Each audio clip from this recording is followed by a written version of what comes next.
To see my exclusive content, become a member of this channel, join my Patreon, or visit chrissyonline.com. And be sure to join the mailing list for updates on future videos. The links are in the description box. Please like, share, and subscribe, and thanks for watching.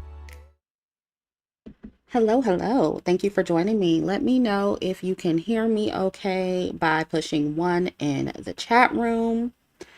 We'll go ahead and get started because there is a lot to cover.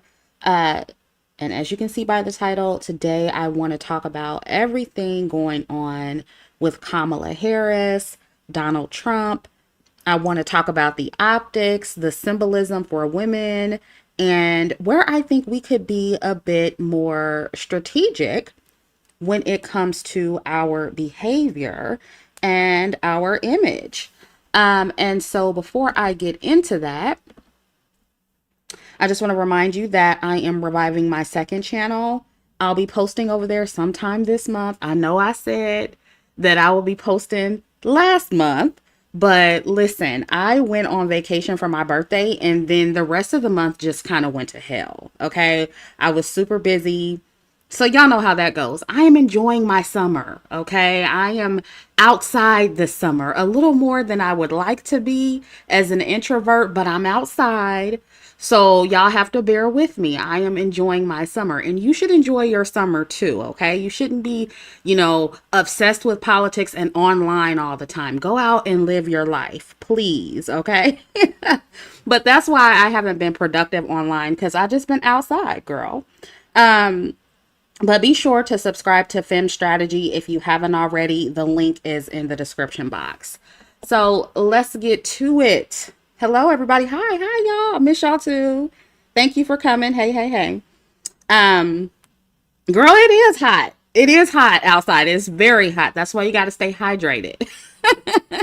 Girl, I done got about 2 shades darker and everything. You know, I love being by the pool. So the summer, I'm a summer baby. I like being outside and in the pool and in the water. So that's where I've been, as well as doing other things that we won't mention on this live stream. But so as my American listeners know, President Joe Biden stepped down and will not be running for a second term, and Kamala Harris is the Democratic presidential nominee for the 2024 election. And she'll be running against Donald Trump in November. And so I wouldn't be me if I didn't discuss the optics and the imagery and the symbolism and what I think are good and bad strategies coming from both parties. And if you've been here for a while, you know that I did a video about Kamala in 2020. This video is from 2020 and it aged very well, very well. So I'm just putting this out here because I know I will probably be right again 4 years from now. So after this video, make sure you go check this one out, search for it. It may, show down a little further in the search results, but you will see it. And definitely check it out if you haven't already. And so I just want to say this, FYI, what I say here is just my opinion. This is not a lesson in politics. I'm not here to tell anyone who to vote for. I also don't identify with either party. I am an independent voter. I'm not affiliated with either side. Okay. Now, with that said, I do recognize what's at stake for women, what's at stake for other marginalized groups, and how our rights are being threatened. And I'm aware of Project 2025, which I'll touch on a little bit later in the stream. But this video will be a nuanced discussion about everything that's going on. Okay. And I believe that we as women can care about our rights as well as our representation. Okay. And I believe that we are allowed to talk about both. I believe that we are allowed to talk about what we agree with and disagree with on both sides. I'm not a politician stan. Okay. So if you are a staunch member of either side, or you only want to talk about policy and women's rights, or you're too emotional for a nuanced discussion about the election right now because of everything that's going on, that is completely understandable. But this is for people who are rational thinkers, who aren't very emotional about it. And I'm telling you now, if you are, this is probably not the video for you. Okay. So that is my Trigger warning. Feel free to exit now, go to another channel, and I say that respectfully, okay? So let's start with the most recent event that's taken place. Then we'll work our way down and talk about the older stuff that happened. Because, I've been gone. So I got to catch up and, and talk about and basically give you my opinions on everything that's going on. So we'll start with the National Association of Black Journalists Forum, or the NABJ, and their recent interview with Donald Trump. And I'm going to play a clip from the interview that everyone is talking about. And let me know if you can hear it in the chat when it starts to play by pushing 1 in the chat. Do you believe that Vice President Kamala Harris is only on the ticket because she is a black woman? Well, I can say no. I think it's maybe a little bit different. So I've known her a long time indirectly, not directly very much. And she was always of Indian heritage, and she was only promoting Indian heritage. I didn't know she was black until a number of years ago when she happened to turn black, and now she wants to be known as black. So I don't know, is she Indian or is she black? She is always identified as a black woman. She went to a historically black college. I respect either one, but she obviously doesn't, because she was Indian all the way, and then all of a sudden she made a turn and she became a black person. Just to be clear, sir, do you believe that she is... I think somebody should look into that.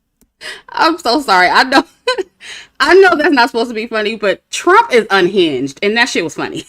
It was funny. What can I say? And look, many people are saying that Trump is, going on this forum and how it was a bad strategy.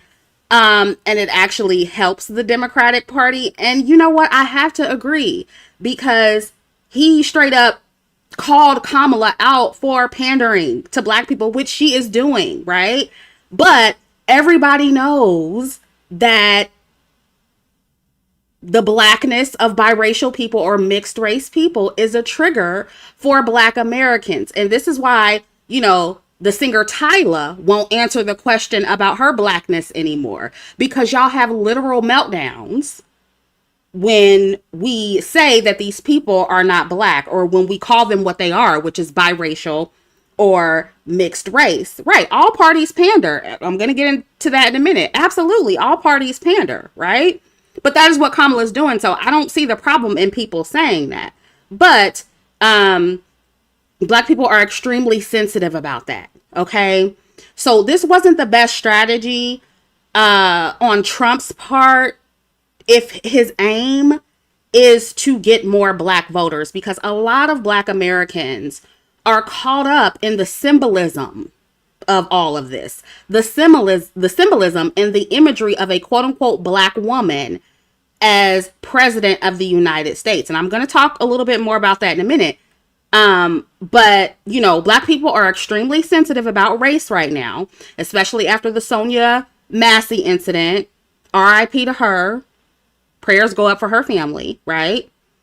But we're real sensitive right now. All marginalized groups are concerned about their rights being taken away because of Project 2025. So anything around race, gender, sexuality is all a trigger for these people, okay? So it was not the time for Trump to focus on Kamala's racial identity, not in a room full of black people. Trump should have diverted the question and talked about what he plans to do for black people, even if he doesn't really plan to do anything. That's what politicians do. They lie and they pander. Donald Trump is a politician. He needs to leave, the petty conversations about Kamala's blackness to us regular people online, because we're going to talk about it. That's why we here now. Okay, but he shouldn't be up there. It was funny, but it's like, Trump, what are you doing? Yeah, rest in peace to Sonia. Right. But, I feel like Trump could have rephrased it and just said that Kamala was pandering to black people and left it at that. I feel like that could have gone over better. And, he's full of shit when he says he didn't know Kamala was half black. Come on now, Trump. That's what makes what he says so absurd. It's like, you You're just saying unnecessary stuff. He could have just said that she goes back and forth from Indian to black when it's convenient for her and left it at that. He didn't have to exaggerate. And that is Trump's problem. He's petty. He's petty. He doesn't have enough finesse. We talked about that in, my member and patron area. He doesn't have enough finesse. He's not reading the room. Or if he is, he just doesn't give a shit, right? And he doesn't know how to pander good enough. And I'm convinced that Trump either doesn't have a strategist or not a good one, okay? Not a good political strategist, because he's doing a lot of dumb stuff, in my opinion, like he always does. And, maybe it's just him being a racist, arrogant white male, and he just believes he's going to win because he's a white male and Kamala is a woman and she's part black. Maybe he thinks he can do and say whatever and still win. And maybe he's right. I don't know, y'all. He might just win this thing. This might just be like everybody saying the whole honeymoon phase with Kamala. I don't know if I see it for her, but and this is a sidebar.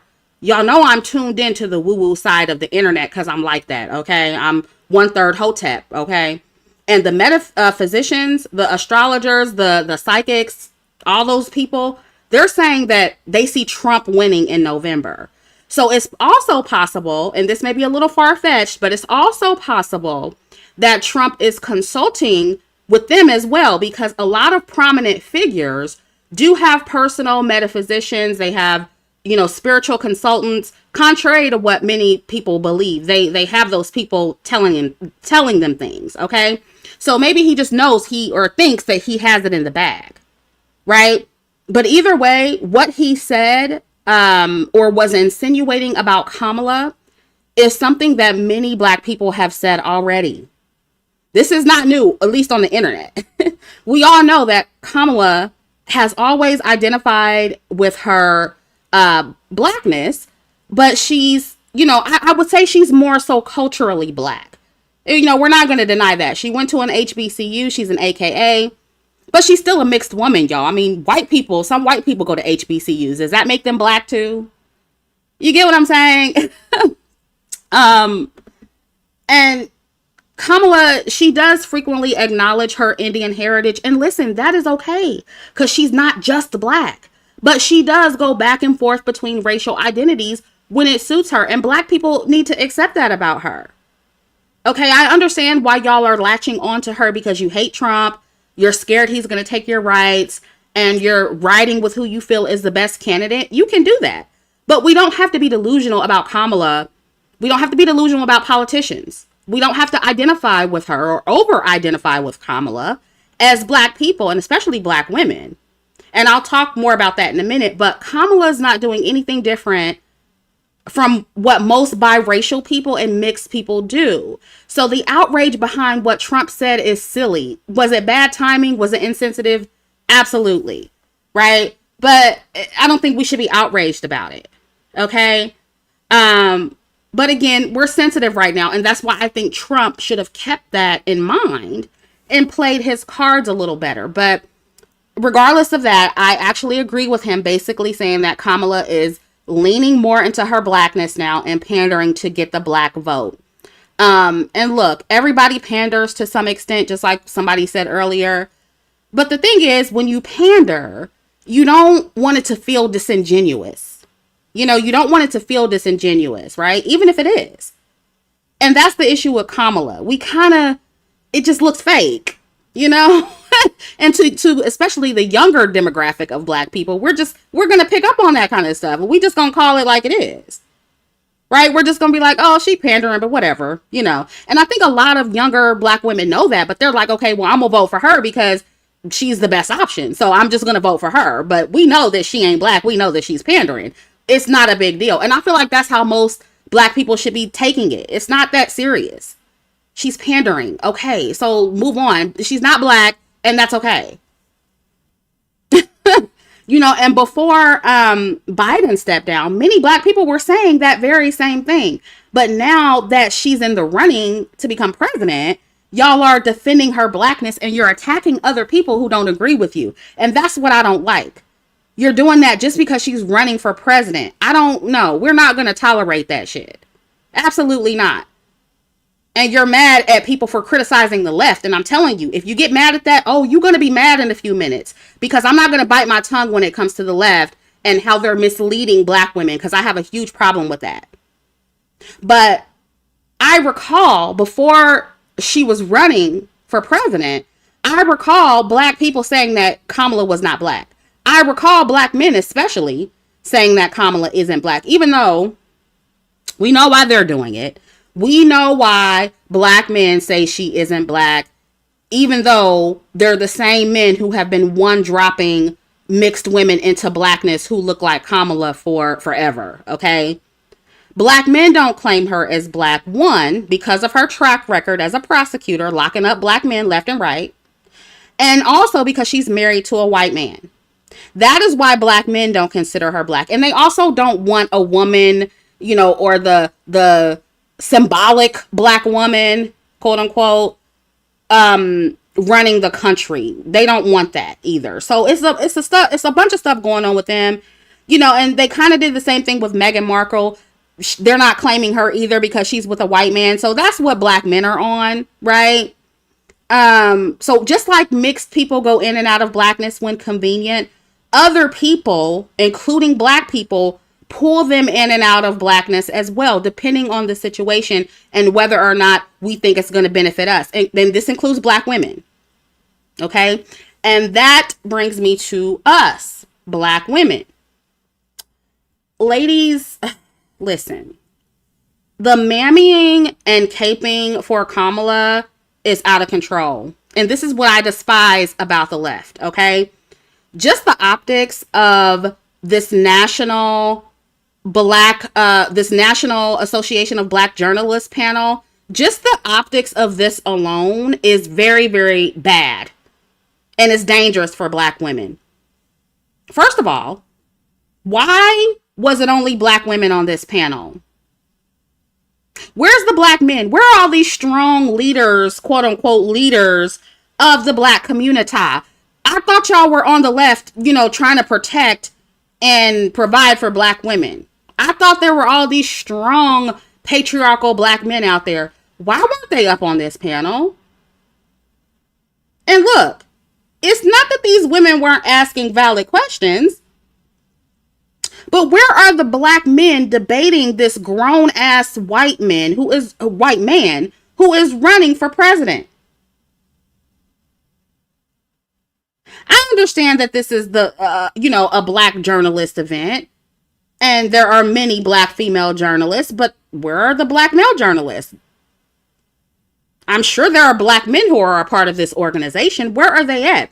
And to make matters worse, what these ladies went up there and tried to do, which was defend black people and ask Trump a bunch of race-related questions, a bunch of, outrage questions, it backfired. And it wasn't even appreciated by the community. There are tons of black journalists coming out left and right admonishing these women, these black women, for even bringing Trump to the event. The black men are hollering because no black men were up there. And again, I agree with them. I think it should have been all black men up there, if you ask me, because black women don't get anything out of this shit. And the response proves it. Y'all thought you were doing something for yourself and your community, and all you got from it was another target on your back from both black people and Trump's rabid racist supporters. That's all you did. This didn't accomplish anything for black people, and it definitely didn't accomplish anything for black women. Like, are y'all not tired of being dragged, black women? Are y'all not tired of being used by the community to go up against these grown-ass men, all for the same community to turn around and say that you're acting masculine and you're not feminine enough? Have we not learned anything from the George Floyd situation? And I talked about this back then ad nauseum. The videos are still up if you want to go watch them. But these optics are a problem, black women. Like, we are hell bent on staying the face of resistance to racism and defiance against white men and white supremacy. Why are we hell bent on being the foot soldiers for this community when you have no protection? And furthermore, you still need the white man's resources to survive. I'm looking at this and I'm like, black women, we operate like we have a critical mass of black men that have created a system to protect us. But we don't have that, ladies. We don't have soldiers. We don't have men. And I'm not talking about, these men who sit up here on Zoom and do a win with black man call and, talk all of this shit about, what they gonna do and don't really do shit. I'm not talking about these men who take donations online and don't build anything. I'm not talking about that. I'm not talking about your individual black man, your individual husband or your boyfriend who protects you. Congratulations. We all have a man that protects us. We all have men in our family who protect us. I do too. I have a brother. I have a daddy. Okay. I have a two grown ass men at the moment who will protect me. It's not that serious. Okay. You're not special if you have that. Many of us have that. Okay. I'm talking about a system designed to protect you as a black woman, or to protect the collective of black women like white women have. That system that Trump is trying to keep in place, not only for himself and other white men, okay, but for white women and white children. You don't have that, ladies. You don't have the luxury of putting yourself out there like this. And I know this is not what you want to hear, but it's the truth. And look, am I saying that black women shouldn't fight against white supremacy at all? No, but not like this. Okay, this is not a good strategy at all. It is not your job to be sitting up there arguing with the president, debating with him, asking him all these questions. This is not your job. If anything, this was for Kamala to take on, because she's the one running for president. This is not the job of a panel of black woman journalists. Hell, I would have rather seen Kamala up there at this event than, doing her little ghetto rally in Atlanta with Megan Thee Stallion and Quavo. But that's just me. That's just me. And we're going to talk about that in a minute. Why not what? What's the question?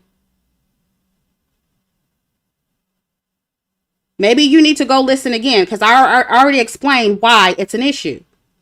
You're not solving anything. This is doing nothing but putting a bigger target on your back that's already there anyway, because you are black and female. You're not doing anything for yourself. You're not doing yourself any favors, ladies. You're not. This is not helping anything. Go cast your vote and leave it at that. You don't need to debate with Trump. And then, of course, you have Karine Jean-Pierre, a dark-skinned black woman, up there caping for Kamala after this mess of an interview per usual. This is a mess. All of this is a bad look. The optics are bad for black women right now. Really bad. Black women, I'm here to tell you, please put your capes down. It's not going to end like you think it will.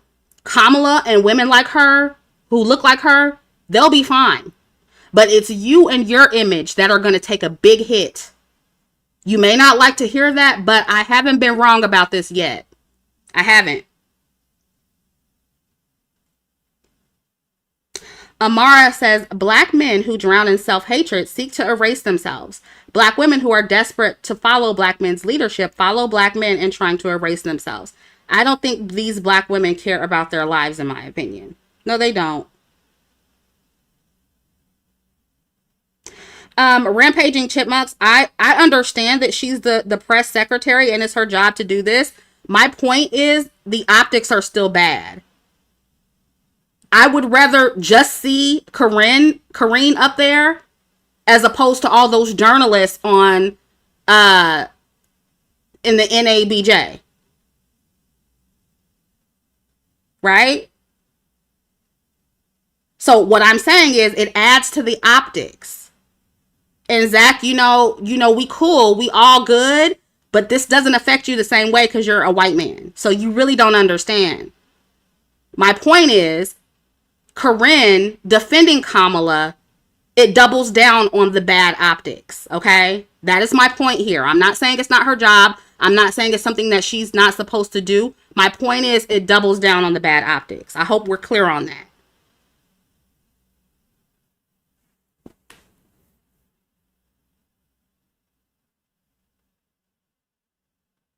And there are a lot of black women in general who are once again over identifying with the mixed woman because we think she's going to save us. That's a problem. We think it's going to benefit us and our image as black women when it's not. It's not going to trickle down. And I have to reiterate this because it's important. It's not a good strategy for black women, especially to identify with Kamala racially, especially if she is elected. And even if you're a black woman who supports Kamala, I think you can do that without over-identifying with her racially and phenotypically. How can you do that? If somebody says, oh, she's the first black president, just correct them. Correct them and be like, no, she's not. She's the first mixed race president, just like Barack Obama was. And kind of leave it at that. You need to be separating yourself from that.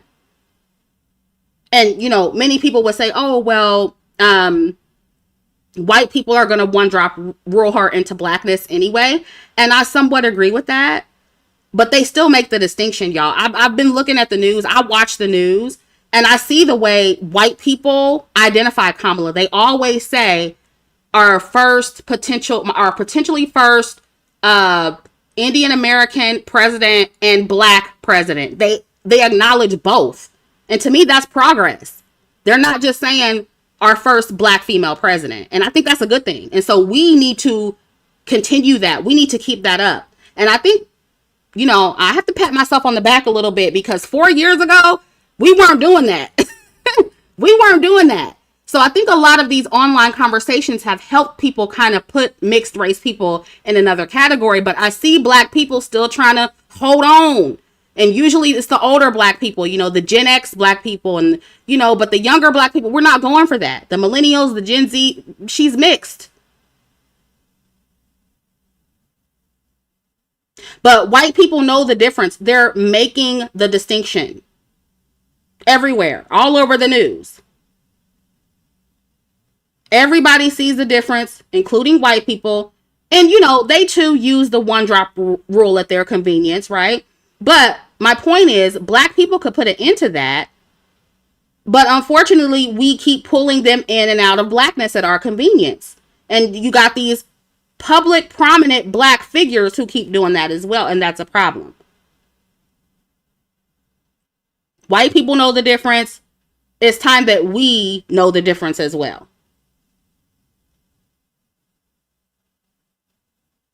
And I say this because, again, black women, you need to listen. It's not going to be mixed women who that is who Kamala is, that's who she actually is. She's a mixed woman. It's not going to be her that's going to be blamed for anything that goes wrong when she's in office. It's going to be blamed on black women, just black women. And it'll be a black woman against the world thing or a black woman against white man thing. And it's going to put an even bigger target on the backs of black women, in my opinion. And it's going to further dehumanize us, add to our negative stereotypes, and so on. And this is the kind of stuff I've been seeing. And this is why I wanted to do this live stream. I've been seeing memes about, oh, now it's black women got to carry the election on our backs. And we got to save this country. And, as usual, it's on us to do most of the work. And that's a problem because we're going to also be the ones who suffer and get blamed the most if something fails and something goes wrong. And listen to me clearly, something will fail. Something will go wrong because black women can't save this country. And so when I came across this meme, it was very concerning for me. And there's this, and I was also listening to the Zoom calls, Win with Black Women. And there was a lot of, superhero mammy language coming from everyone. And this was on all the Zoom calls because there was Win with Black Women. There was white women answer the call. There was white dudes for Harris. And I kept hearing over and over, oh, it's time to follow the black woman's lead. They're going to save this country. Like, I kept hearing that over and over. And I keep seeing stuff from these white liberals talking about black women saving the country. No. We all gonna save the country. Don't just put that on black women. I know that we're trendsetters. I know we're very influential. We organize well. We set the trends. But I don't like that language. And it's up to these non-black people. If you care so much, you need to stop that language. Since y'all are listening and y'all are so, unifying with black women and you're in such solidarity with black women, stop using that language because it's dehumanizing.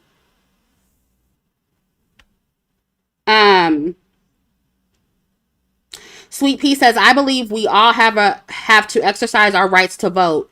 This Project 2025 issue has been happening for a while. Within the last 4 years, Roe versus Wade was X, affirmative act. Okay, I know we're not talking about that. We're going to get to that in a minute. And that's very important. But we're not talking about exercising our right to vote. We're talking about the imagery and the optics right now. And I stressed the importance of that earlier. Of course, we need to be concerned about our rights in Project 2025. That does not mean you have to jump into mammy mode and jump in the front of the line and fight on the front lines. That doesn't mean you have to do that. So there are two different things.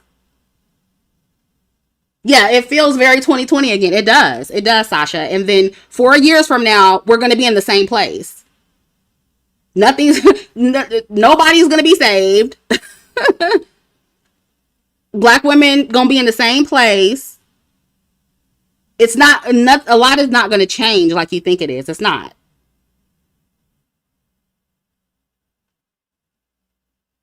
So when you see patterns and you recognize patterns, you know that this is just another time when y'all are throwing yourselves out on the front line pretty much for nothing.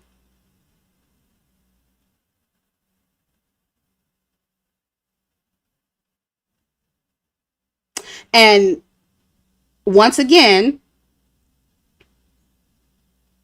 we're being placed on the battlefield to be the face of this thing. The face against fighting white supremacy. Even as a mixed woman who's not even black runs for president. The language and the imagery is still putting black women, and as you can see in this meme, unambiguous dark-skinned black women as the face of this. Oh, we got to save this country. No, the fuck we don't have to do that. No, we don't. Not by ourselves. No, the fuck we don't. And look, I definitely think white men and people in general, they're going to masculinize Kamala too. They're going to place all kind of black stereotypes onto her. They're already doing it. They're already hypersexualizing her. But I still don't think that will trickle down to the collective of mixed women because they have a lot of other promotion to offset Kamala's representation that unambiguous dark-skinned black women don't have. And because we are throwing our weight behind Kamala and one dropping her into blackness, everything she does and doesn't do is going to be applied to us, especially if it's negative. This is what I want black women to understand. Usually when mixed women do something that is perceived as positive or they're depicted in a positive light, they're mixed. They're just mixed. But when it's something that is perceived as negative, they're black. That's what you need to be fighting against, as well as your rights, okay? Or to keep your rights. And this is why I keep telling y'all to stop identifying with these women so other people will eventually be forced to do the same. Because you see how we set in trends and we're influencing people to do something. We can influence people to do that as well. Oh, okay, Sweet Pea says, oh wait, IB says black women can vote for Kamala without being the face. I agree. And thank you, Bing Bong, for donating. Sweet Pea says, it didn't allow me to finish typing, Chrissy. What I wanted to say was that they're using this project to scare us, but it's been happening. Yeah, exactly. It's been happening. And not to say it couldn't get worse with Trump in office. I think it could. But yeah, it has been happening. And it will keep happening even if Kamala gets in office. It will. Awesomeness says, I'm just voting for the lesser of two evils. Right, right. I know she's not like us. LOL. And Donald J. Trump wants to overturn the Civil Rights Act of 19. Right, exactly. So, if you're a logical, level-headed woman and you're saying, look, I'm just voting for the lesser of two evils, fine. I'm talking to the women who are over-identifying with Kamala. That's all. That's it.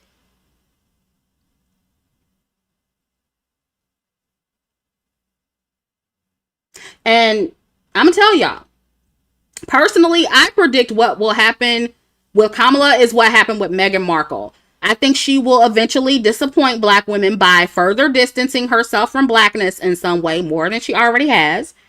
This will be far in the future. And she'll piss black women off, especially, if they don't see a tangible benefit or tangible benefits from Kamala being in office. And it's just we're gonna be back at square one. That is my prediction for what's gonna happen years after she gets in office, if she's even elected.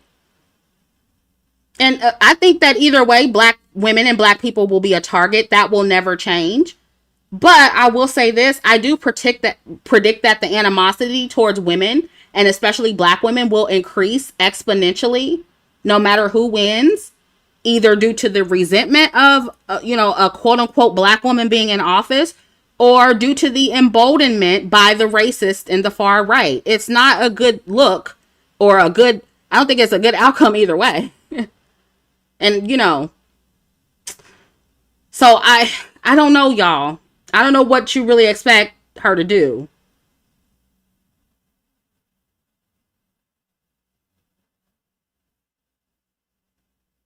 I don't know what some of you are confused about. Coco Island says, I don't get it, Chrissy. What's the problem? Did you listen from the beginning?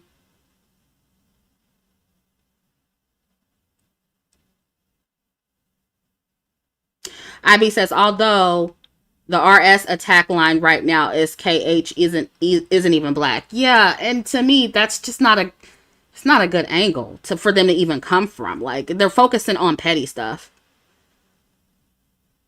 But that's what racists do, so. But bottom line, I don't like unambiguous dark-skinned women over-identifying with Kamala, and I want to caution us when it comes to that, just like I did 4 years ago. You can support her as a nominee. I don't got nothing to do with that. But you can do that without calling her a black woman. I do agree that she's culturally black, but she's not the same as an everyday unambiguous black woman. And we as black women should be allowed to say that without getting attacked.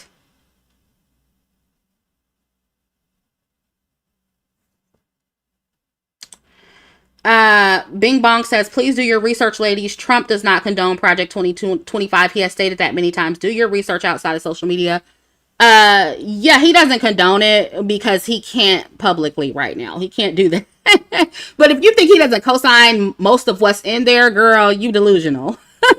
But yeah, of course he has to separate himself from that. He has to separate himself from the extremists. I hope you're not falling for that. Yeah, he can't co-sign. That's a bad look. He can't do it. And the extremists are fucking up the right. That's the problem. We'll get into that in a minute.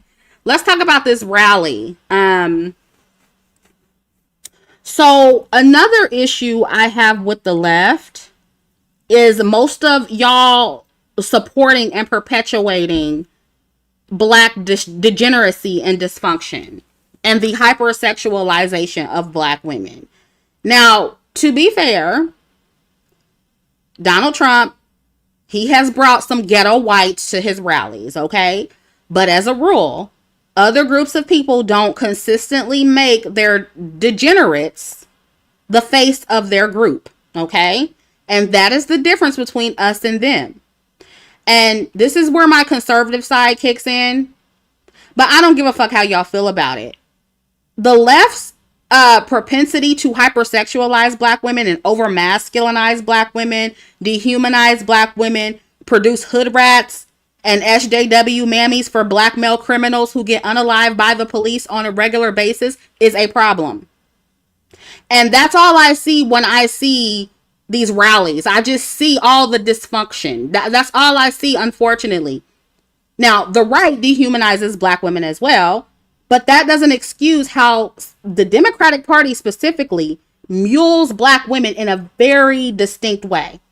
A very, very distinct way that I think a lot of y'all you don't want to talk about, or you're not being honest about. And the performance at this rally, it was well put together, but it didn't feel like a political rally. It felt unserious, right? It felt very unserious. And I'm sorry, but this is a reflection of the culture. Y'all are unserious. Most of y'all. This is why back when Biden was running, this is why he interviewed Cardi B. And any black woman or black people who don't see this as an insult is delusional. But this is a reflection of black dysfunction. And I noticed, though, that the pandering to black women and black people isn't working as much as it used to. And I'm glad. I'm glad that these online conversations are waking younger black people up. And look, I kind of get the strategy of this. I mean, I think the strategy was to encourage young black people to vote, and maybe also the demographic of black people that usually don't vote. I think the strategy is to encourage them to get to the polls, right? And usually, you know, the lower income black people, those are the people who are listening to Megan Thee Stallion. Those are the ones watching the Shade Room, right? So maybe that's why they did this. But a lot of black people who are tuned into politics in some capacity, I think, are the demographic of black people or black women that are growing tired of the ratchet imagery of black women. We're tired of it, okay? Now, I still think black women collectively will support Kamala, but I don't think most of us actually liked who she, you know, her bringing on Megan Thee Stallion. Again, when you pander, you have to make sure that you're not out of touch with what the people want. And this felt a little bit out of touch, Kamala. It did.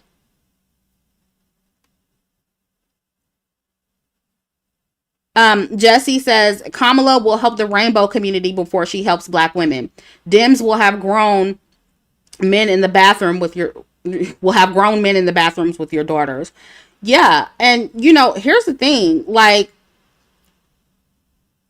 the LGBT, the black LGBT, all of the LGBT, they come together and they organize and they get shit done. They put their money where their mouths are. Black people, black women don't. Okay? And this is not me defending Kamala. I'm just telling you what's going on. So that's part of the issue. But I do agree with you. Awesomeness says, LOL, I'm voting for her, but they were quick to pass the Asian hate and LGBT bills, but black women have been fighting for 400. We have not gathered together to create a bill. Do y'all understand what y'all are not doing? I mean, we can't even come together. We argue about such petty shit online, even when we're like on the same side. We can't come together long enough to even create a bill in our favor. This is for black people and black women. Kawaii Pop says, I wish black people would let go of the obsession with symbolism and push for tangible. So thank you. Thank you. I don't care about her being the first. Exactly. Anne says they to mule white women for once and leave us alone. Yeah.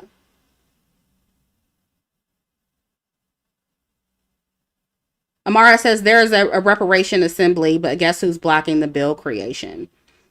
Oh, I didn't know that.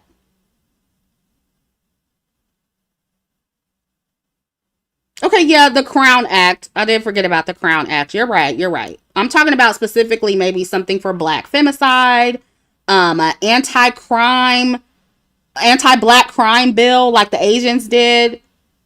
Since y'all are concerned about, you know, police brutality and stuff like that. Yeah, I don't think they'll give us reparations either, to be honest. But at least y'all tried. I mean, hey.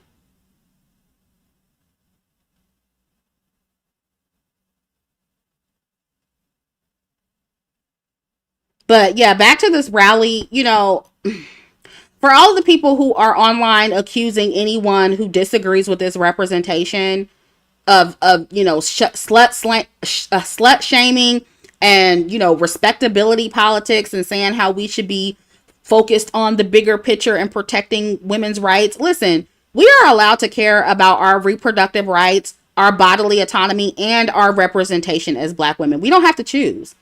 And see, this is what's wrong with the left, especially. Most of you are binary thinkers. You act like it's impossible to focus on more than one issue at a time. And everything is slut shaming and respectability politics and us, trying to look good for white people.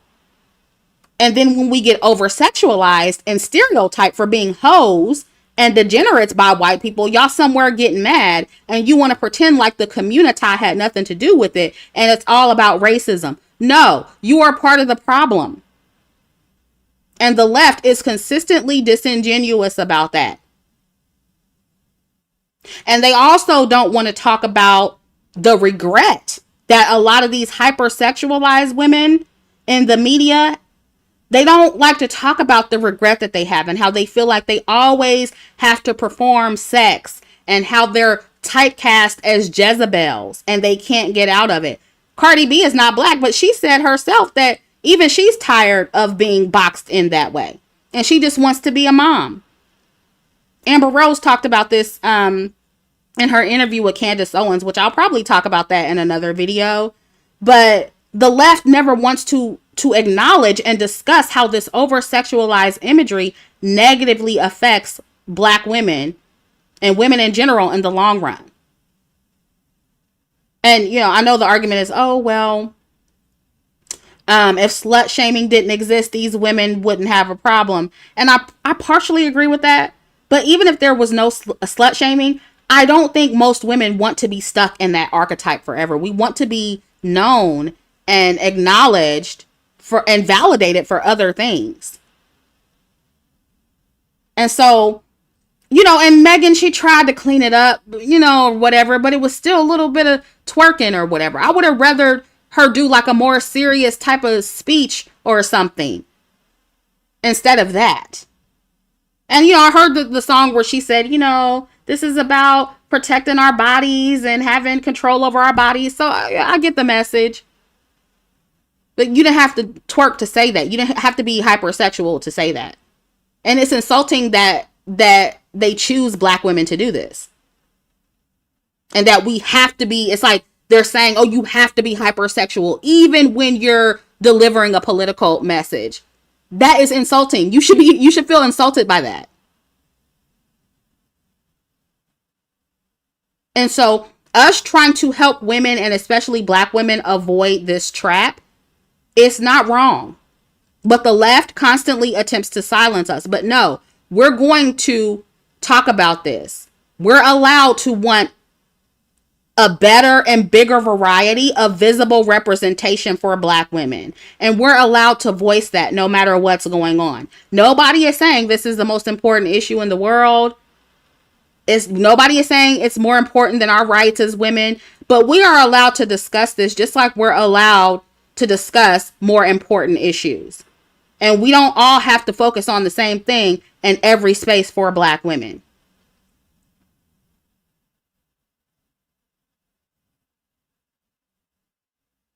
And frankly, I'm tired of the left, especially constantly trying to silence Black women who want to discuss issues that pertain to us specifically versus, the collective of Black people. It's getting old. We're tired of this imagery. We're tired of it. We're tired of all the twerking at the rally. We're tired of, shake your booty to the polls, whatever they did the last time. I mean, I've done several videos. I've forgotten. It's been so many things I've forgotten at this point. Yeah, it wasn't the place or the time.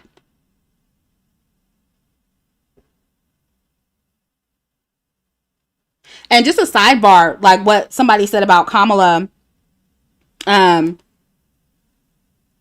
the LGBT.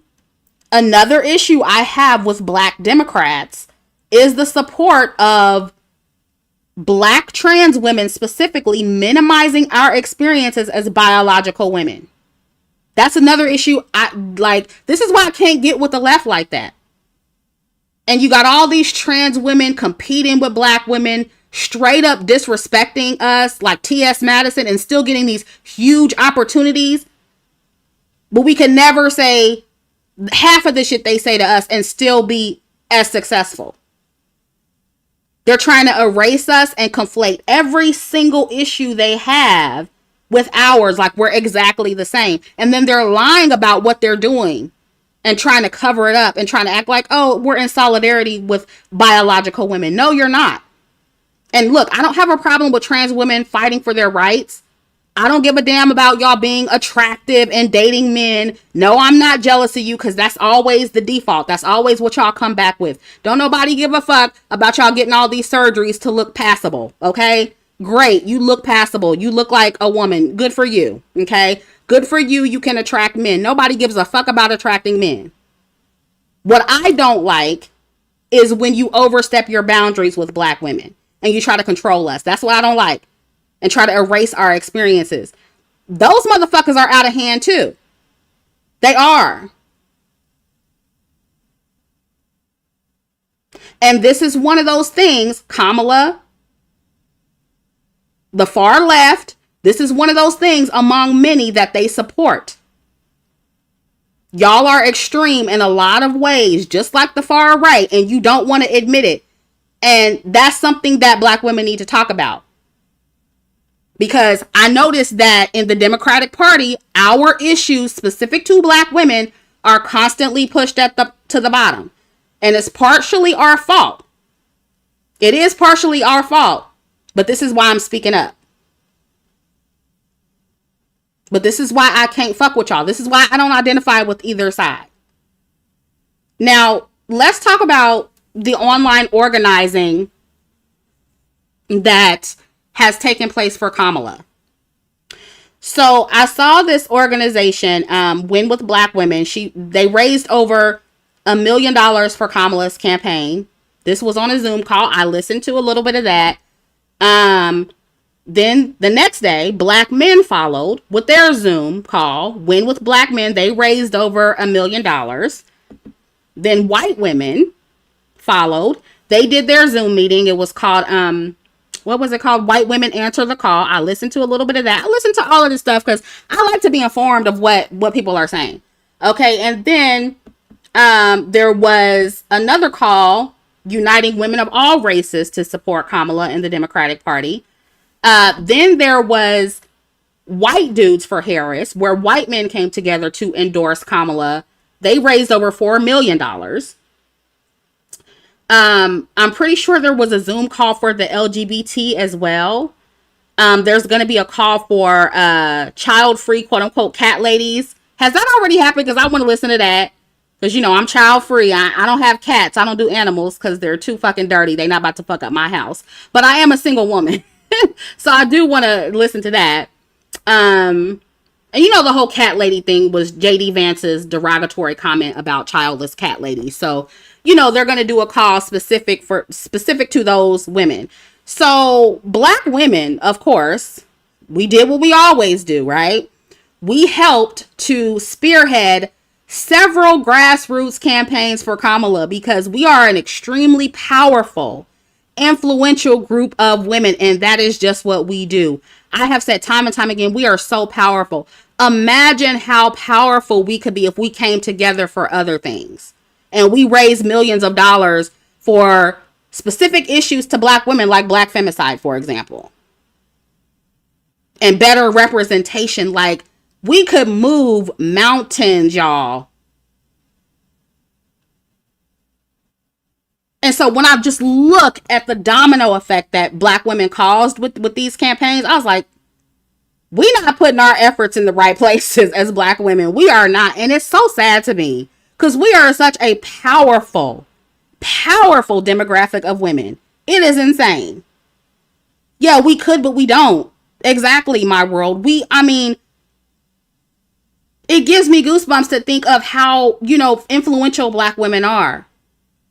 And how much people, you know, follow behind everything we do. And we don't even try. It just happens. And I wish that we would use some of that power and creativity for ourselves as women. And it's devastating to me that we don't. And that is why I had to come on here and say something.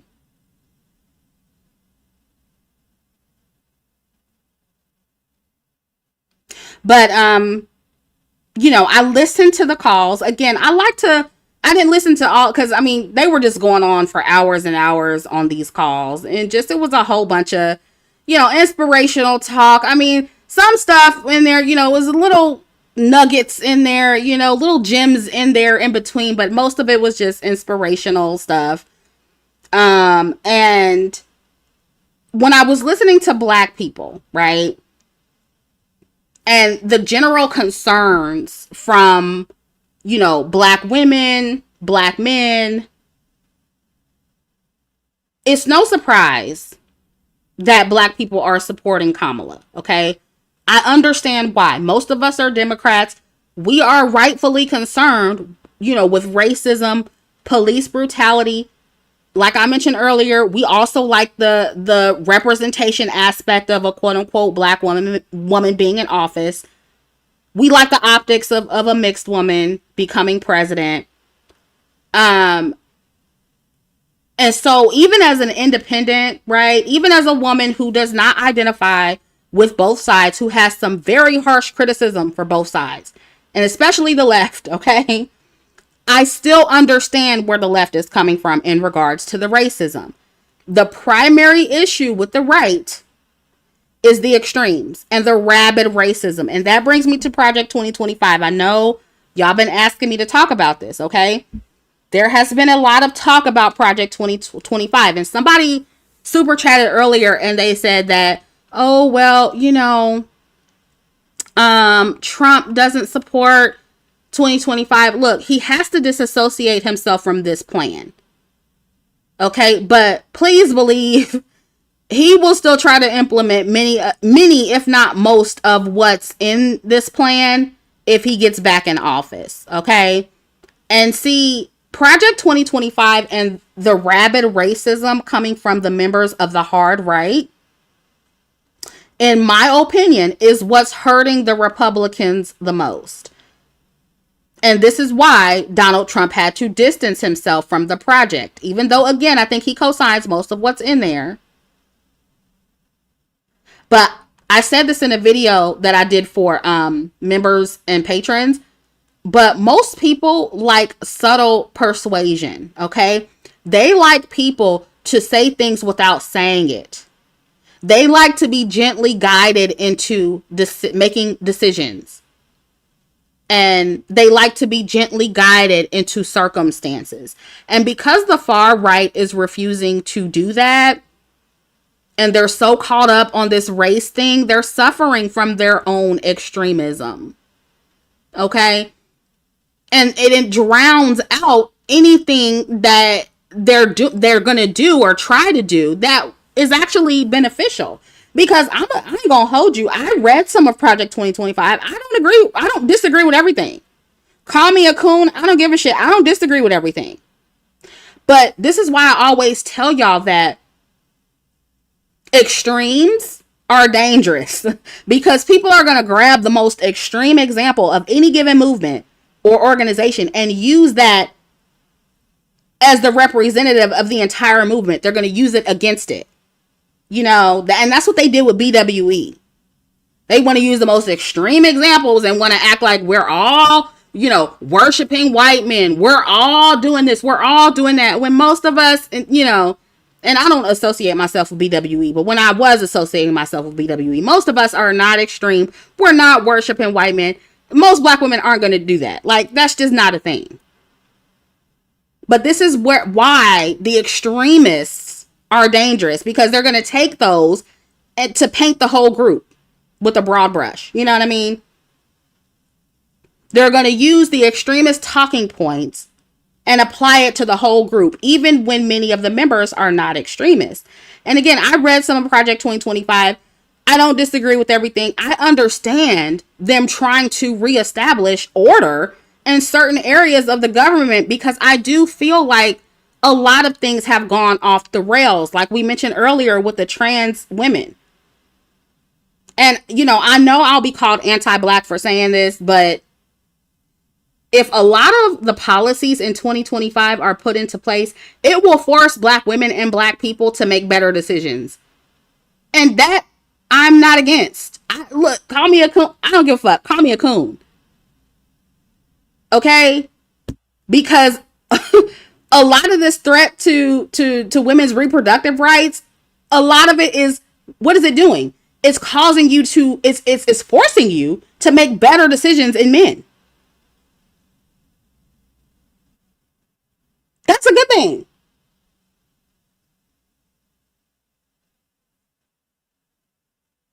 But the hard right and their radical racism and some of their antiquated policies, it ruins them. Okay? And then Trump, him choosing JD Vance to be his running mate, bad optics, bad strategy, Trump. Because he's a hothead. He's a fucking hothead, just like Trump. He can't control his mouth. He can't control his emotions. We need some cool-headed politicians. And I mean, that's what Kamala, that's what she had. She's very cool-headed. She's very logical. She's professional. The right, they don't have that. They're hotheads. They're over-emotional. They're out of control. They're unfucking hinged. And it's hurting them. And they're extreme. And again, the left is too. But like, it's just, the right is just overt with it. And that's the issue. And, I read that the strategy of Trump choosing JD Vance was to appeal to the everyday working class white man and to appeal to younger men as well, because apparently JD is a millennial. I didn't know he's like not even 40 yet. And I guess he didn't have the best upbringing. But if he does not learn to control his mouth, he's going to turn off people who were considering voting for Trump. Like, I mean, JD does not compel me to vote for Trump.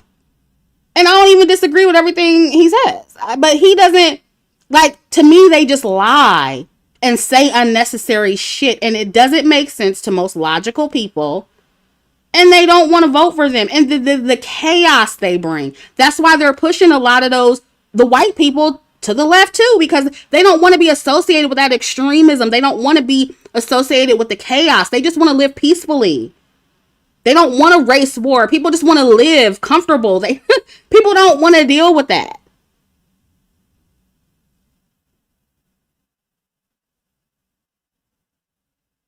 Yep. See, Just Saying says JD compelled me to vote for Kamala. And like I said, I just think, like, for example, where JD said, I think, was it him? I think it was him and Trump that labeled Kamala as a DEI hire. That's petty. It's unnecessary. Kamala, she put in the work. She's qualified for the position that she's running for. Think of something better to debate. Think of a better way to think of a better angle. And then the whole identity politics thing, and that's comical because many white men, they center their politics around being white and male, as all groups of people do. There's no point in it. I really want the identity politics argument to go away because everybody does that. We see the evidence. Everybody identifies more with people like them. Get the fuck over it. That's another talking point everybody needs to move past. We saw the way most poor working class white people prioritized race and white manhood and white womanhood over their own survival when Trump got in the White House the last time.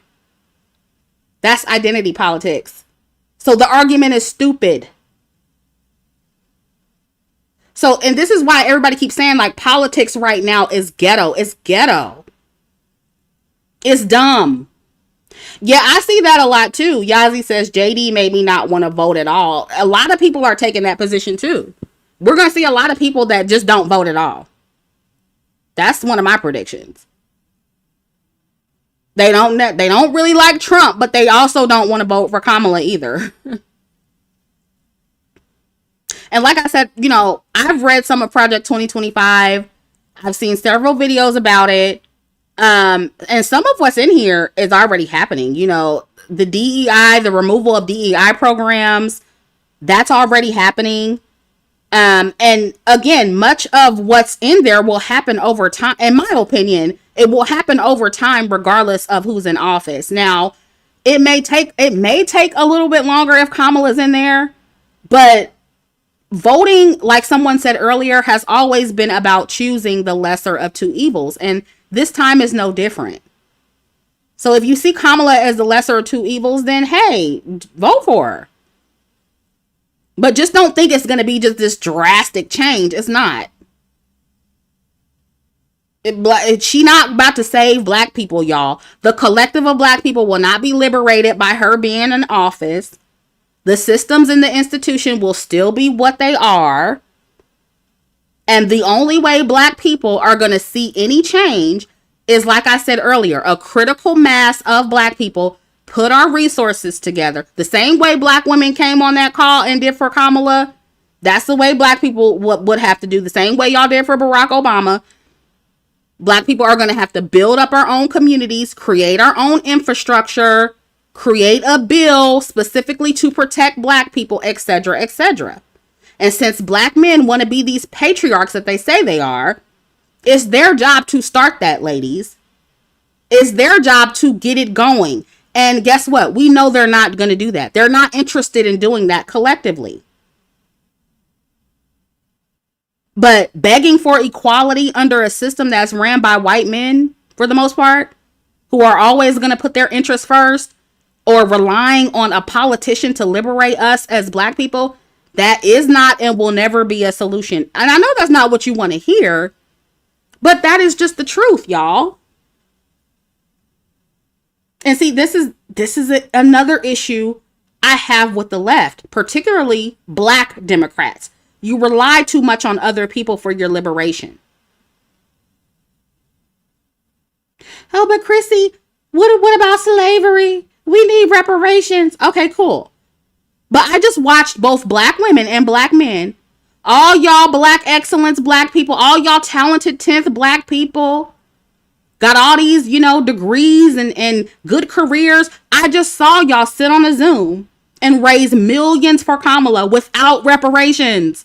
I just saw y'all niggas do that. I just saw y'all. I listened to y'all do it. So why y'all can't do that and create a crime bill specifically for black people and black femicide? Why you can't put all your resources together and create black Wall Streets in every city? Okay, they won't give you the bill. Why can't you put all your resources together and create black Wall Streets in every city? Why can't you do that? Are they stopping you from doing that too? Or at least the major cities.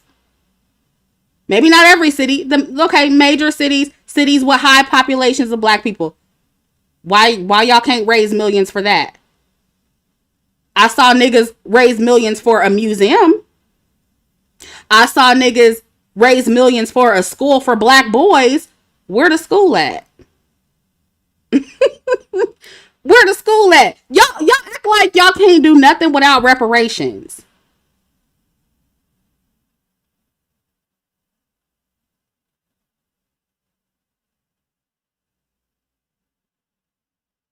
No, I'm not against reparations. I'm not against that.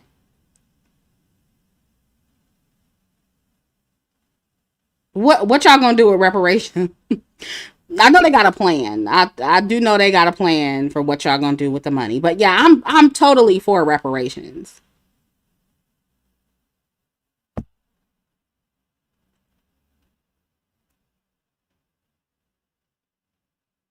Selena says apparently LeBron's school is failing. Is it?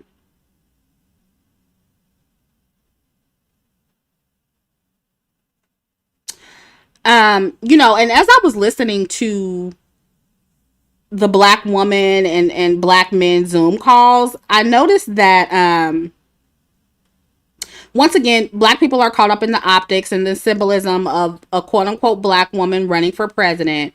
And you're caught up on that more than actually liberating black people. And I think that is the main issue that I have. Just Dance says, do your reparations. I don't even know what did I say? I don't even know what voice I used. But oh yeah, I forgot about the black jobs thing. Like there was a lot of outrage because this was mentioned on, I don't think, was this mentioned on one of the Zoom calls? I forget, but Trump's black jobs comment. There was a lot of outrage about that statement. And this is another thing where I'm like, why are y'all pretending that you don't know what Trump meant by black jobs? Like now y'all acting like all black people are lawyers and doctors, and you know that's interesting to me because whenever we discuss soft life or black women in luxury or hypergamy, we're always told that, oh, most black women are poor. Most of y'all don't have money. You're selling black women a dream. Most men don't have money. Most men can't be, or women can't be hypergamous. But when Trump says black jobs, y'all pretend all of us are out here rich and balling and living it up. Now, with that said, I don't think most migrants are taking the jobs that most black people want or strive to get. Okay, I understand that. But y'all need to stop the cap. Okay? Y'all need to stop the cap. And look, I know that most black people don't want the jobs that migrants get when they come over here. The issue is that when they move to these, neighborhoods with the impoverished black people, they start committing crimes and they're doing all this crazy shit. So I do agree with Trump when he says, he's going to close the border. And he said he wants people to come in. He just wants them to be highly vetted. And I agree with that. So I don't disagree with everything Trump says either. Right? Now, I will say also, I don't know how serious I can take Americans on that because we do want cheap labor as well. And that is something that I don't see a lot of people talking about. Like I live in a luxury apartment building, y'all. I have seen a lot of Mexican construction workers where I live, renovating in the apartments that people move out of. They are in this building all the time. They don't speak a lick of English. They don't understand nothing you saying. And so, and again, luxury apartment building, we know why they're here. You're trying to cut back on, you don't want to pay people. So, I don't 100% take the right seriously when it comes to the border issue. But I think, as far as them needing to be highly vetted and, it just needing to be better controlled, I agree with that. I am more concerned with the potential terrorists being brought in the country. So I do agree that they just need to be highly vetted. But the whole black jobs thing, y'all know what the hell he's talking about. And see, that is something a lot of these privileged people on the left who don't live in these impoverished neighborhoods, they don't have to deal with these foreigners, being dumped in their neighborhoods. They don't care about that. They don't have to deal with that. And I'm talking about, the black and white liberals who have a little bit of money. So I think that's why they don't care about the border issue. But the poor black people, the black people over in Chicago and, those other people complaining about the migrants, they are the ones that have to deal with that.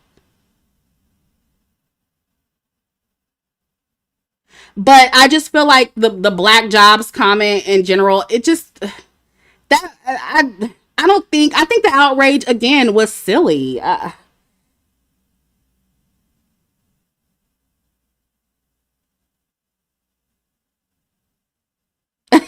Dominique says, Christy, he was trying to trigger us about Spanish folks, but okay. I mean, was he trying to trigger? I don't think he was. Megan says the outrage is what the media pushes. I don't think he was trying to trigger. He's trying to get your vote and say, hey, they're coming over. I think maybe a better talking point would have been, oh, they're coming over. And maybe he already said this and I just didn't hear it, but he could say something like, oh, they're coming over and they're disrupting your communities. That would have gone over better than him saying black jobs. But again, Trump has no finesse. But also, like, when I heard him say that, I didn't get offended either. So I don't know. I just feel like, if since we're so sensitive around this stuff, Trump just needs to better word what he like the wording, and he doesn't have enough finesse. That's his problem.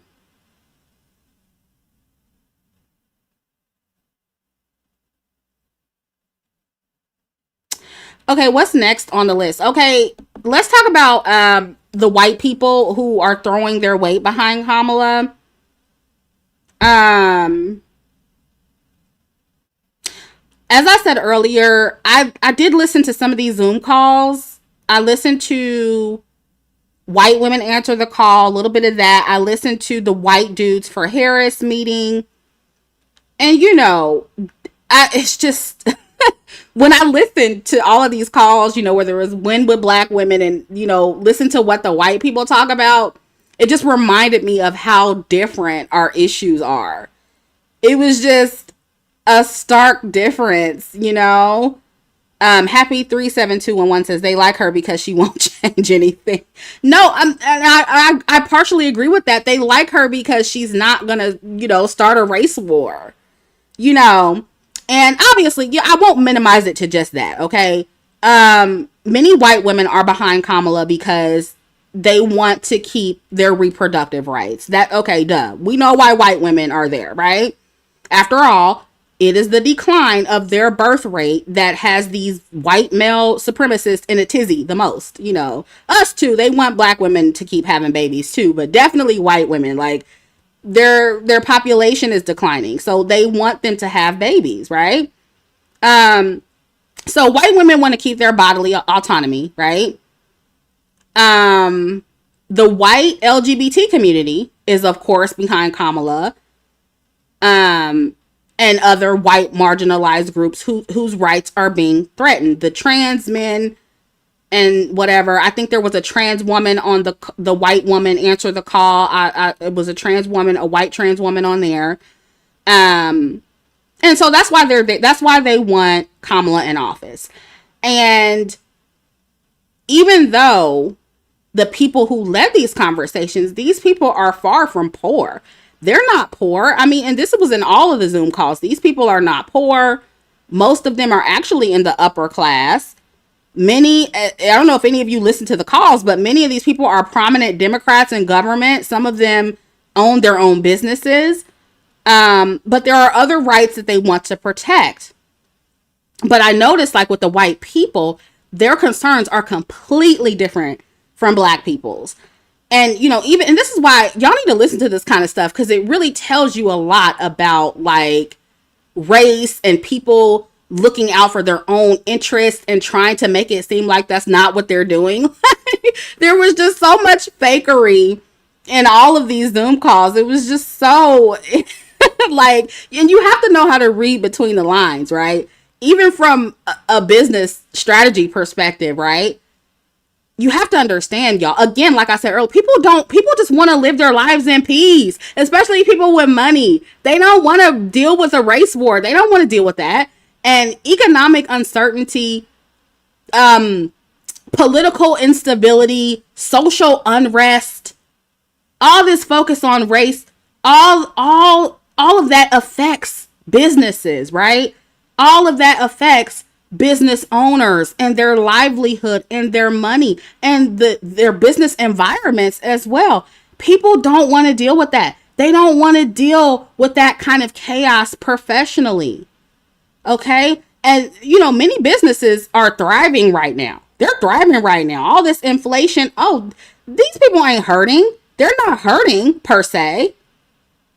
And a lot of those people are on those calls who are benefiting from the inflation. They were on these Zoom calls, right? But they still rely on everyday American citizens to consume and fund their lifestyles. They rely on citizens that are currently uncomfortable financially, citizens that are uneasy about the racial climate in this country. So they're protecting their interests in various ways, like everyone else. And I think these white people who are for Kamala, they're focused more on the long game. Okay? They're voting for social stability. Okay? They're voting for a stable society as opposed to a chaotic one that they see with Trump. Most people just want to be happy. Okay? They don't want a race war. So when you listen to this kind of stuff, y'all, because I see black women, you drinking the Kool-Aid. And you're like, oh my God, they white women, they're standing in solidarity with black women. They love us and they're with us and we're uniting as women. This is so beautiful. And y'all are drinking the Kool-Aid. Look, okay, I'm not saying that's not the case for some white women and white people, okay? But this is mainly about self-interest, okay? This is not solely about good versus evil or white people using their privilege to help black women and other marginalized groups. It's part of it, but it's not the primary reason. People are struggling. The economy isn't the best. And most people are endorsing whoever they think is going to help them and or the people they depend on for their survival live more comfortably. And that's regular citizens like you and I. They don't want us upset and outraged because they depend on us to consume whatever it is they're selling. So please, y'all, don't fall for the okie doke. Please don't do that. That's all I'm saying. I don't, and this is another thing.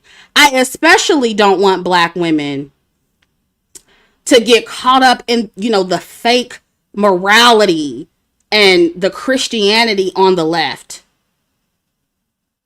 And the right, to be honest. It's just like, because a lot of y'all are on that Jesus stuff, and I know I piss y'all off because, I'm not. Somebody was like, oh my God, you're an atheist. I'm not an atheist. I lean more towards agnostic. I do think there's a higher power, right?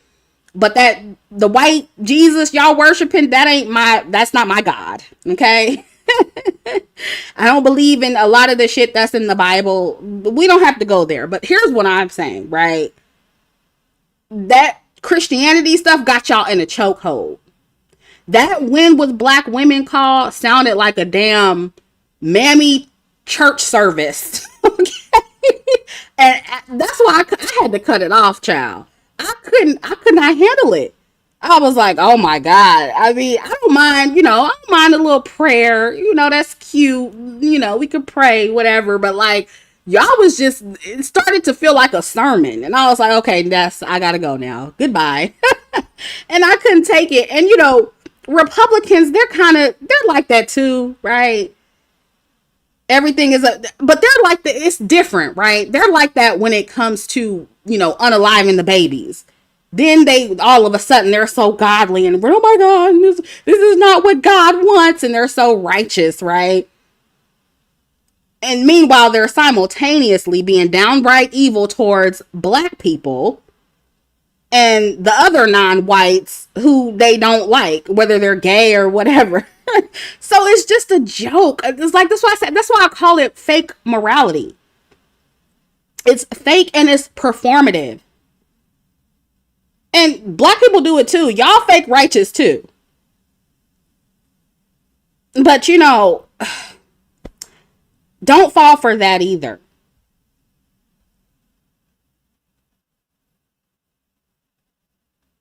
Because I did see a lot of that. And I know y'all get real sensitive with the religious topic, but sometimes it takes somebody who's not like heavily religious to kind of show y'all that you kind of drinking the Kool-Aid a little bit.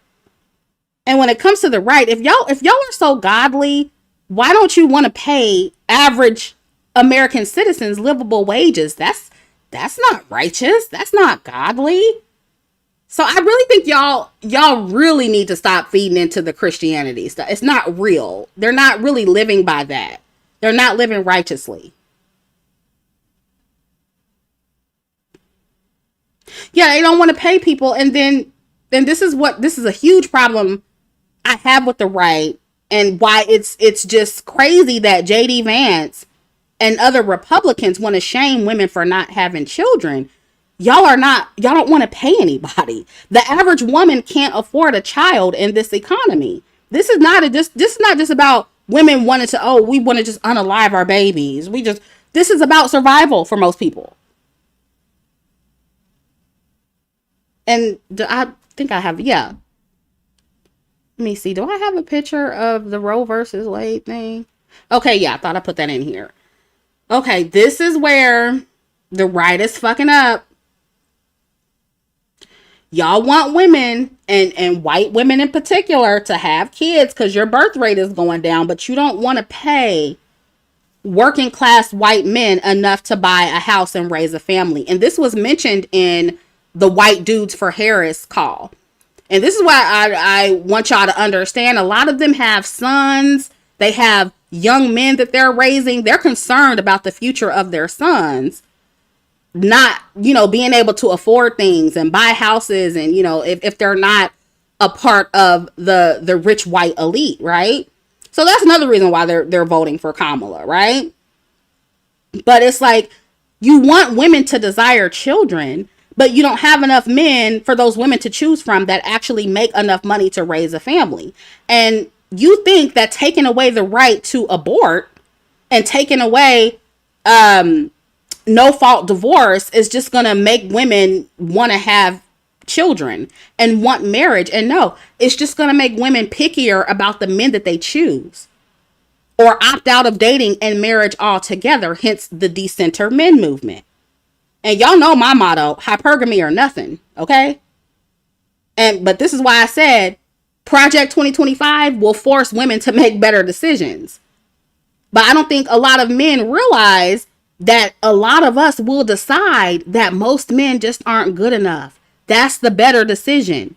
That's what choosing better looks like. Not choosing your broke ass. Not choosing a broke man to fuck and or marry and have kids with in this terrible economy. Not risking a miscarriage and having to bleed out in the back of a car because the hospital sent you home because you can't get an abortion. That's what women are avoiding, okay? So it's making us choose better, and I like that. I like that part. And if the men suffer, oh fucking well, you run the world, fix it. Fix it. Broke men don't deserve children.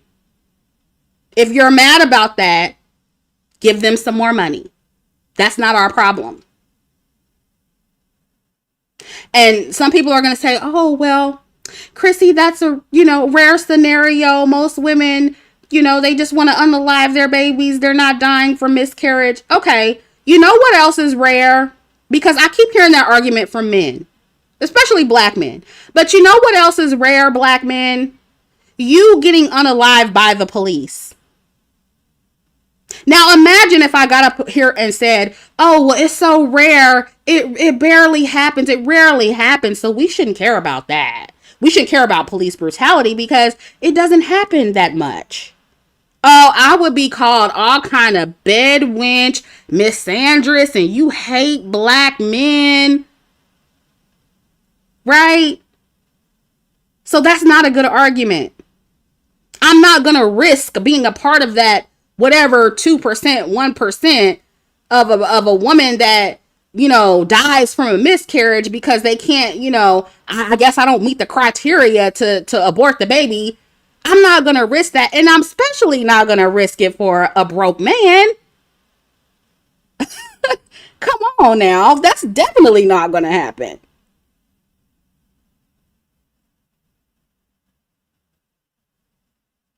And for me personally, I don't want kids. So I don't want anyone fucking with my access to birth control, which is something I saw in 2025.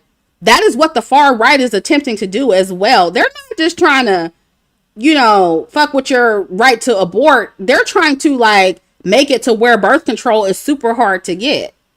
And I'm still a fertile woman. I don't want kids. I said I don't want them. I'm not going to have them. So with all of that going on, no, Women are not going to risk our life like that with a man that's not even worth it. So we're pickier now more than ever. And men feel that shit, which is why you have white dudes for Harris and win with black men raising millions for Kamala on Zoom. Okay?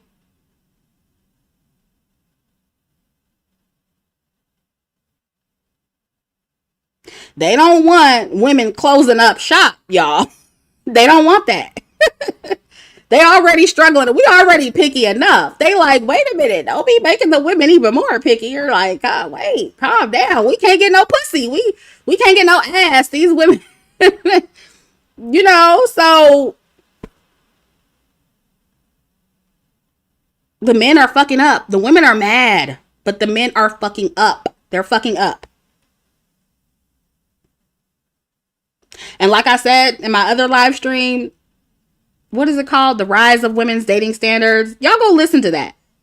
But this is part of why, the Passport Bros, MGTOW, all these broke nigga podcasts, this is why they exist, because women are refusing to settle and risk their lives and risk their bodies.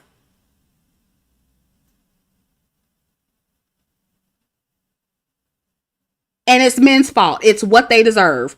You want to take away our rights? Okay, well, we gonna take away the pussy. And you want to try to steal it and force it? Okay, I'm gonna fucking unalive you. And see, that's where the conservative side comes in with me.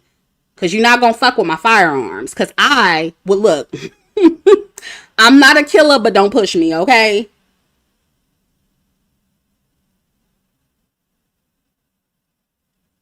So run up if you want to. But yeah, I don't feel sorry for men one bit. This is their, like, this is the chaos that they created. And they want beautiful, fit, feminine, and friendly women. Well, we want men with money. And if you don't have it, you don't get pussy and you don't get children. Deal with it. Men have their preferences and we have ours. And ladies, this is why leveling up, if you haven't done so already, is not an option anymore. It's a necessity. No matter who wins, this boils down to class and the have and have nots. Okay? And the more you have, the better off you will be, especially if Trump gets in office. And he might not get in. I don't know. But either way, you better be trying to level up. You better be, getting your firearms, taking your self-defense classes, keeping a self-defense item on you at all times.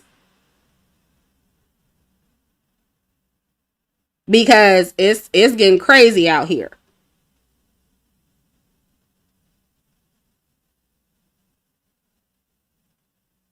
And, we're going to see how many working class white people, we're going to see how much they put their race before class and their survival in this election. In the chat, tell me who y'all think is going to win.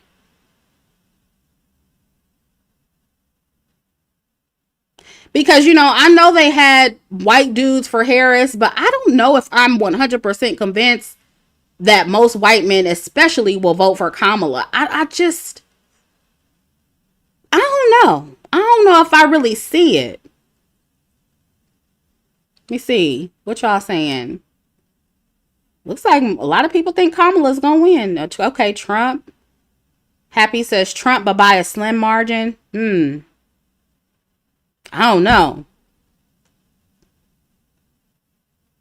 And when I was listening to that white dude's for Harris Zoom call, I many of those white men, it's so interesting because, and this is kind of true for black men too on the left, but like I noticed that liberal white men especially are still very patriarchal, and they still live conservatively, and I knew that already, but that call solidified it for me. Like there was a white man on there. He was talking about, he was like, yeah, we're men. We're supposed to protect and provide for our families. So, they're still assuming that role or attempting to. So what does that say about the majority? And at the end of the day, Donald Trump and, these staunch Republican patriarchal white men, they're trying to take back their power. That's what 2025 is all about. They're trying to reestablish whatever power they feel that they have lost. And white men, they, as a group, they pursue power no matter what side they're on, unlike black men, which is part of why most black men vote Democratic, because, that's the party that's going to coddle and mammy for black men the most. That's just the truth.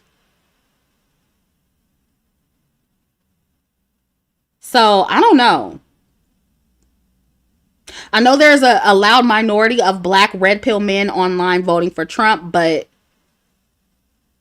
I don't know. They don't make up the majority.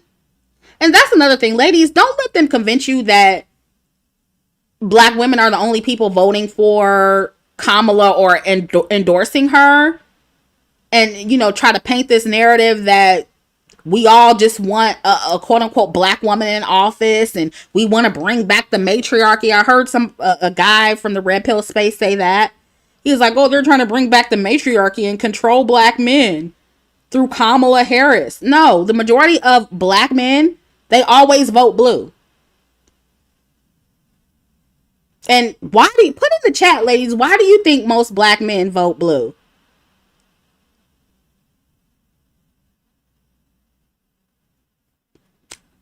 Let me see.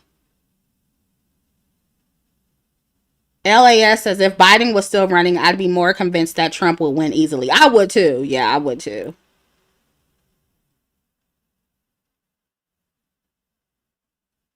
Sweet Pea says because we do. LAS says because racism for real. Yeah, I'm talking about most of the black men who actually vote. Yeah, they get coddled. Those are all reasons. Mm-hmm. And there was that clip where it was going viral. I saw it on one of those gossip pages. It was where Trump said he was going to give police officers immunity so they can quote unquote do their job. So, most black men I think are going to vote for Kamala based on that alone. And on top of that, like y'all said, the coddling, even though Kamala isn't fully black, most black men still see her and the black women who endorse her as mammies. They see them as women that will help protect them from the evil white man. Like that, really, that's what it is. So don't let these men online try to sell you the idea that most black men just are so masculine and patriarchal and they want to build up their community and provide and protect for black women, and black women just won't let them, and because we want to be in control and because we all vote for Kamala. No, most of them want black women to be in control as well. That's all I kept hearing on that Zoom call, Win with Black Men. Oh, we need to follow black women's lead, and black women are the leaders and they're going to save us. And then they'll turn around and blame us and the evil white man for everything that goes wrong in the country. Nothing is ever their fault. So by default, if something goes wrong, they can blame you. Oh, because we voted for a black woman and it's her fault that she destroyed the country. That's what they're going to say. Mark my words. That's what they're going to say. So, until a critical mass of them step up to the plate, I'm just not going to believe that they truly want to lead the community. Their actions don't show that. They want women to lead. They pretend that they don't, but they do. That's what it seems like to me.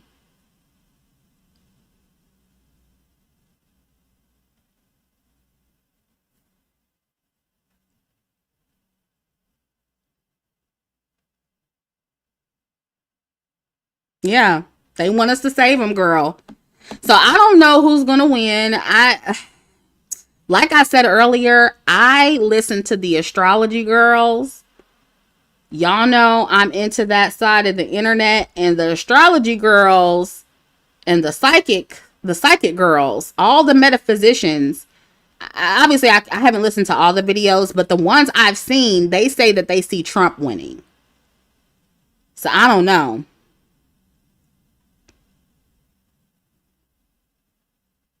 But this is going to be interesting.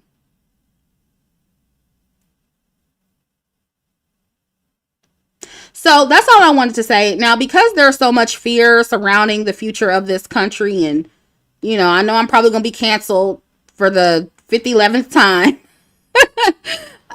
for this live stream. So y'all are extremely sensitive about this. I don't know. I probably won't, unless something happens to where it compels me to want to talk about this again. If I speak on this again, it'll probably be after the election in November.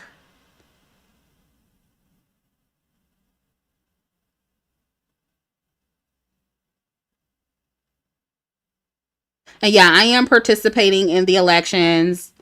Um, I'm more so focused on like the local elections, but I'll probably be voting this year. So I encourage you to vote for whatever party that you think has your best interest at heart. Or I should say this. I think you should vote for the lesser, what you consider to be the lesser of two evils. Yeah, it is serious, but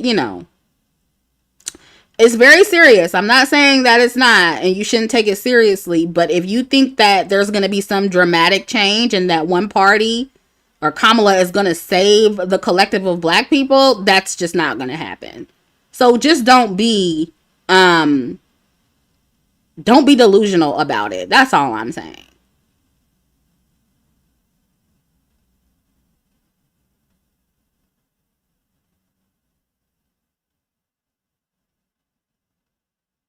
All Natural says red pill black men voting for Trump should be enough to send black women the other way. My astrology women say Kamala. Really? Who do you listen to? All Natural? Cause I want to see some other predictions. And one lady in particular that I was listening to, she actually predicted the attempted assassination of Trump before it happened. Okay. And she also says that Trump is going to win. So she seems to be accurate because she predicted the attempted assassination of Trump. So I don't know. But I would like to see the other ones who say that Kamala is going to win. I would like to see um, who says that. Oh my God, I forget the name of that lady I watched. Oh, I got to find her video. If I find the video, I'll put the link in the description box.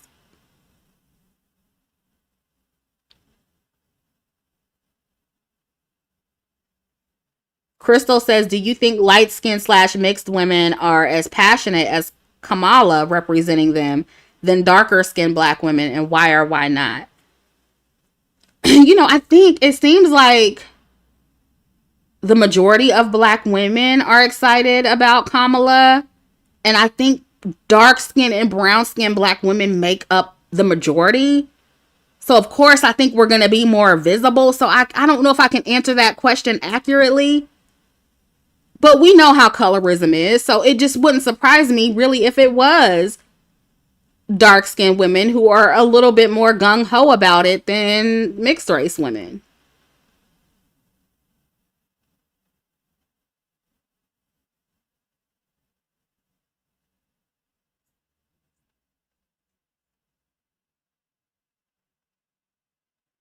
Skittles and Jelly Bean says black women are just culturally more impactful. Yeah, we are. And again, we make up the majority. Yeah, Dominique says to me it seems like women in general are excited about her. Yeah. Yeah. It's cuz the whole Roe versus Wade thing. That's why. That's why.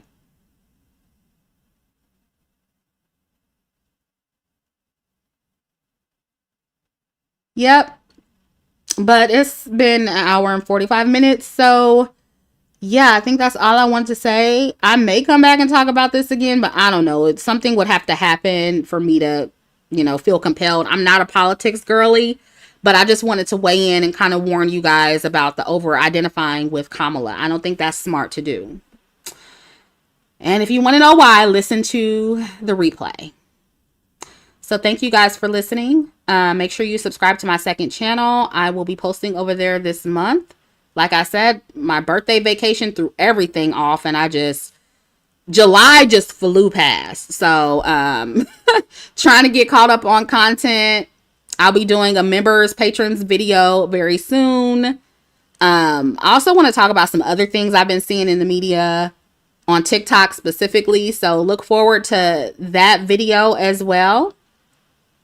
And yeah, thank you for listening. Like, share, and subscribe. And I'll catch up with you in the next one. Bye. To see my exclusive content, become a member of this channel, join my Patreon, or visit chrissyonline.com. And be sure to join the mailing list for updates on future videos. The links are in the description box. Please like, share, and subscribe, and thanks for watching.